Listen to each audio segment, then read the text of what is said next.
ಶ್ರೀಮದ್ಭಗವದ್ಗೀತಾ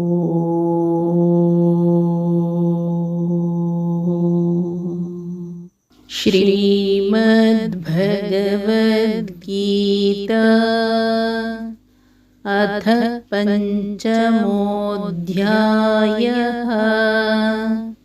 5ನೆಯ ಅಧ್ಯಾಯ ಸನ್ಯಾಸಯೋಗಃ. ಸನ್ಯಾಸಯೋಗ. ಅಧ್ಯಾಯ 5 ಶ್ಲೋಕ 15. ಶ್ರೀ ಭಗವಾನ್ ಉವಾಚ ನ ದತ್ತೇ ಕಸ್ಯಚಿತ್ ಪಾಪಂ ನ ಚೈವ ಸುಕೃತಂ ವಿಭುಃ ಅಜ್ಞಾನೇನಾವೃತಂ ಜ್ಞಾನಂ ತೇನ ಮುಹ್ಯಂತಿ ಜಂತವಃ. ಶ್ರೀಕೃಷ್ಣ ಹೇಳಿದರು, ಆತ್ಮನು ಯಾರೊಬ್ಬರ ಪಾಪವನ್ನಾಗಲಿ ಪುಣ್ಯವನ್ನಾಗಲಿ ತೆಗೆದುಕೊಳ್ಳುವುದಿಲ್ಲ. ಜ್ಞಾನವು ಅಜ್ಞಾನದಿಂದ ಮುಚ್ಚಲ್ಪಟ್ಟಿದೆ, ಅದರಿಂದ ಪ್ರಾಣಿಗಳು ಮೋಹಗೊಳ್ಳುತ್ತಿರುವುವು. ಆತ್ಮವು ಯಾರ ಪಾಪವನ್ನು ಮತ್ತು ಪುಣ್ಯವನ್ನು ಸ್ವೀಕರಿಸುವುದಿಲ್ಲ. ಜ್ಞಾನವು ಅಜ್ಞಾನದಿಂದ ಆವೃತವಾಗಿರುವುದರಿಂದ ಜೀವಿಗಳು ಈ ವಿಷಯದಲ್ಲಿ ಮೋಹಗೊಳ್ಳುತ್ತಿರುವುವು. ಜಡಕ್ಕಿಂತ ಮಿಗಿಲೆನಿಸಿದ ಜೀವ ಯಾರ ಪಾಪವನ್ನೂ ತೊಡೆಯಲಾರ, ಪುಣ್ಯವನ್ನು ಕೂಡ. ಯಾವ ಜೀವಿಯ ಪಾಪ ಪುಣ್ಯಗಳ ನಂಟು ಭಗವಂತನಿಗಿಲ್ಲ. ಅರಿವಿಗೆ ಅವಿದ್ಯೆಯ ಮಸುಕಿದೆ, ಅದರಿಂದ ಜನರು ಮೈಮರೆಯುತ್ತಾರೆ. ಈ ಶ್ಲೋಕವನ್ನು ಜೀವದ ಪರವಾಗಿ ಮತ್ತು ಭಗವಂತನ ಪರವಾಗಿ 2 ರೂಪದಲ್ಲಿ ನೋಡಬಹುದು. ಜೀವನ ಪರದಲ್ಲಿ ನೋಡಿದಾಗ ವಿಭು ಅಂದರೆ ವಿಶಿಷ್ಟ, ವೈವಿಧ್ಯ, ವಿವಿಧ ಇತ್ಯಾದಿ ಅರ್ಥವನ್ನು ಕೊಡುತ್ತದೆ. ಜಡಕ್ಕಿಂತ ವಿಶಿಷ್ಟನಾಗಿ ಇಚ್ಛೆ, ಯೋಚನೆ, ಜ್ಞಾನ ಇರುವ ಜೀವ ವಿಶಿಷ್ಟ. ಬೇರೆ ಬೇರೆ ಜನ್ಮದಲ್ಲಿ ಬೇರೆ ಬೇರೆ ಜೀವಿಯಾಗಿ ಹುಟ್ಟಬಹುದಾದ ಜೀವ ಒಂದು ಜನ್ಮದಲ್ಲೇ ಅನೇಕ ವೈವಿಧ್ಯತೆಯನ್ನು ಕಾಣಬಹುದು.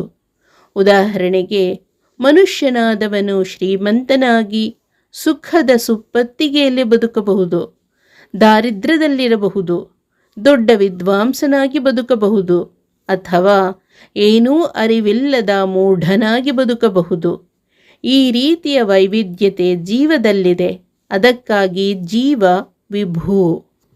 ಒಂದೇ ಜನ್ಮದಲ್ಲಿ ಹುಟ್ಟಿ ಸಾಯುವ ತನಕ ಅನೇಕ ಮಜಲುಗಳಲ್ಲಿ ಅನೇಕ ವೈವಿಧ್ಯತೆಯನ್ನು ನಾವು ಅನುಭವಿಸಬಹುದು. ಶ್ರೀಮಂತನಾಗಿದ್ದವನು ಎಲ್ಲವನ್ನು ಕಳೆದುಕೊಂಡು ದಾರಿದ್ರ್ಯವನ್ನು ಪಡೆಯಬಹುದು. ಹೀಗಾದಾಗ ನಾವು ಅದರ ಹಿಂದೆ ಏನೇನೋ ಕಾರಣಗಳನ್ನು ಹುಡುಕುತ್ತೇವೆ. ಸಾಮಾನ್ಯವಾಗಿ ನಾವು ಮಾಡುವ ಮೊದಲ ಕೆಲಸ ಯಾವುದೋ ಜ್ಯೋತಿಷಿಗಳಲ್ಲಿ ಹೋಗಿ ಪ್ರಶ್ನೆ ಹಾಕುವುದು. ಹಾಗೆ ಕೇಳಿದಾಗ ಅವರು ಯಾರೋ ವಾಮಾಚಾರ ಮಾಡಿದ್ದರಿಂದ ನೀನು ನಷ್ಟ ಅನುಭವಿಸುತ್ತಿರುವುದು ಇತ್ಯಾದಿಯಾಗಿ ಹೇಳುತ್ತಾರೆ. ಆದರೆ ಇಲ್ಲಿ ಕೃಷ್ಣ ಹೇಳುತ್ತಾರೆ, ಯಾರ ಪಾಪವನ್ನೂ ನೀನು ತೆಗೆದುಕೊಳ್ಳಲು ಬರುವುದಿಲ್ಲ, ಹಾಗೂ ಇನ್ನೊಬ್ಬರ ಪುಣ್ಯ ನಮಗೆ ಬರುವುದಿಲ್ಲ. ನಾವು ಏನು ಅನುಭವಿಸುತ್ತೇವೆ ಅದು ನಾವು ಮಾಡಿದ ಕರ್ಮಫಲ ಎಂದು. ಈ ಕಾರಣದಿಂದ ಇನ್ನೊಬ್ಬರಿಂದ ನಾವು ಹಾಳಾದೆವು ಎನ್ನುವುದು ತಪ್ಪು ಎನ್ನುವುದು ಇಲ್ಲಿ ಸ್ಪಷ್ಟ.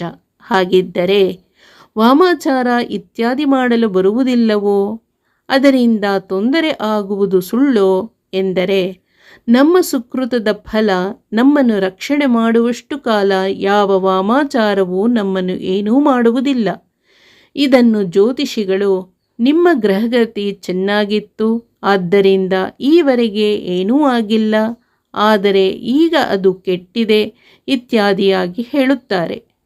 ಇಲ್ಲಿ ಗ್ರಹಗತಿ ಕೆಟ್ಟಿದೆ ಅಂದರೆ ನಮ್ಮ ಪಾಪದ ಫಲ ಪಕ್ವವಾಗಿದೆ ಎಂದರ್ಥ. ಆದ್ದರಿಂದ ಯಾರು ನಮ್ಮ ಮೇಲೆ ಕೃತ್ರಿಮ ಪ್ರಯೋಗ ಮಾಡಿದರೂ ಅದರಿಂದ ನಮಗೆ ಅನಿಷ್ಟವಾಗಬೇಕಾದರೆ ನಾವು ಹಿಂದೆ ಅನಿಷ್ಟ ಕರ್ಮ ಮಾಡಿರಬೇಕು. ಅದರ ಫಲವಾಗಿ ಇಲ್ಲಿ ನಮಗೆ ಅದು ಅನುಭವಕ್ಕೆ ಬರುತ್ತದೆ. ನಮ್ಮ ದೋಷಗಳು, ನಮ್ಮ ಬಡತನ, ನಮ್ಮ ಅಜ್ಞಾನ, ರೋಗ ರುಜಿನ ಇತ್ಯಾದಿಗಳಿಗೆ ಇನ್ನೊಬ್ಬರನ್ನು ತೋರಿಸುವುದು ಅವರಿಂದ ಹೀಗಾಯಿತು ಎನ್ನುವುದು ತಪ್ಪು. ನಮಗೆ ರೋಗ ಉಲ್ಬಣವಾಗಿ ಅದನ್ನು ಅನುಭವಿಸುವ ಪ್ರಾರಬ್ಧ ಕರ್ಮ ಇದ್ದರೆ ಅದನ್ನು ಯಾರಿಂದಲೂ ತಪ್ಪಿಸಲು ಬರುವುದಿಲ್ಲ. ಇದಕ್ಕಾಗಿ ಇನ್ನೊಬ್ಬರ ಮೇಲೆ ಗೂಬೆ ಕೂರಿಸುವುದು ತಪ್ಪು. ಯಾರೋ ಮಾಡಿದ ಪಾಪಕರ್ಮದ ಫಲವನ್ನು ನಾನು ಅನುಭವಿಸುವುದಿಲ್ಲ, ನಾನು ಮಾಡಿದ ಪಾಪಕರ್ಮದ ಫಲವನ್ನೇ ನಾನು ಅನುಭವಿಸುವುದು. ಭಕ್ತನ ಪರ ಪುರೋಹಿತ ಮಾಡುವ ಕರ್ಮ ಭಕ್ತನಿಗೆ, ತಂದೆಯ ಪರ ಮಗ ಮಾಡುವ ಕರ್ಮ ತಂದೆಗೆ ಬರಬಹುದು. ಇದು ಒಬ್ಬರ ಪರ ಇನ್ನೊಬ್ಬರು ಮಾಡಿದ ಕರ್ಮ. ಈ ವಿಚಾರವನ್ನು ಹೊರತುಪಡಿಸಿದರೆ ನಾವು ಅನುಭವಿಸುವುದು ನಾವೇ ಮಾಡಿದ ಕರ್ಮಫಲ ಹೊರತು ಇನ್ನೊಬ್ಬರದ್ದಲ್ಲ. ಜನರಿಗೆ ಸರಿಯಾದ ಅರಿವಿಲ್ಲದ ಕಾರಣ ಇನ್ನೊಬ್ಬರಿಂದ ನನಗೆ ತೊಂದರೆ ಆಯಿತು ಎಂದು ತಿಳಿಯುತ್ತಾರೆ. ಇದಕ್ಕೆಲ್ಲ ಮೂಲ ಕಾರಣ ಕರ್ಮದ ಬಗ್ಗೆ, ಜೀವದ ಬಗ್ಗೆ, ಪರಮಾತ್ಮನ ಬಗ್ಗೆ ಸರಿಯಾದ ಅರಿವು ಇಲ್ಲದಿರುವುದು. ಜ್ಞಾನವೆನ್ನುವುದು ಅಜ್ಞಾನದ ಮುಸುಕಿನಲ್ಲಿ ಮುಚ್ಚಿ ಹೋಗಿ ಅದರಿಂದ ತಪ್ಪು ತಿಳುವಳಿಕೆ ಹಾಗೂ ಮೋಹದ ಭ್ರಾಂತಿ ನಮ್ಮನ್ನು ಆವರಿಸಿರುವುದು.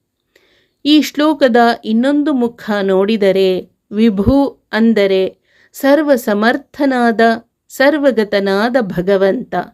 ಈ ಅರ್ಥದಲ್ಲಿ ನೋಡಿದಾಗ ಭಗವಂತನಿಗೆ ಯಾವ ಕರ್ಮದ ಲೇಪವೂ ಇಲ್ಲ. ಆತ ಜೀವಸ್ವರೂಪದಲ್ಲಿನ ಅಂತರವನ್ನು ಗುರುತಿಸಿ ಅದಕ್ಕೆ ತಕ್ಕಂತೆಯೇ ಬೆಳವಣಿಗೆಯನ್ನು ಕೊಡುತ್ತಾನೆ. ಆತ ಎಂದೂ ಪಕ್ಷಪಾತಿ ಅಲ್ಲ. Equal treatment of unequal is a discrimination. ಪಾಪದ ಪುಣ್ಯದ ಎರಡರ ಲೇಪವೂ ಆತನಿಗಿಲ್ಲ. ಆದರೆ ಭಗವಂತನ ಈ ಕರ್ಮ ಸಿದ್ಧಾಂತ, ಆತನ ಸರ್ವಸಮರ್ಥತೆ ಮತ್ತು ಅವನ ನಿರ್ಲಿಪ್ತತೆ, ಇದರ ಅರಿವು ಬಹಳ ಜನಕ್ಕೆ ತಿಳಿದಿಲ್ಲ. ಆದ್ದರಿಂದ ಭಗವಂತನ ಬಗೆಗೆ ಗೊಂದಲಕ್ಕೊಳಗಾಗುತ್ತಾರೆ.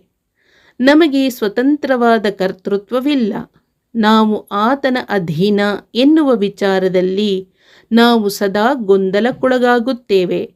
ಎಲ್ಲವನ್ನೂ ಭಗವಂತನೇ ಮಾಡುವುದಾದರೆ ಪಾಪ ಕರ್ಮಗಳು ನಮಗೇಕೆ ಅನ್ನುವ ಪ್ರಶ್ನೆ ಹೆಚ್ಚಿನವರನ್ನು ಕಾಡುತ್ತದೆ.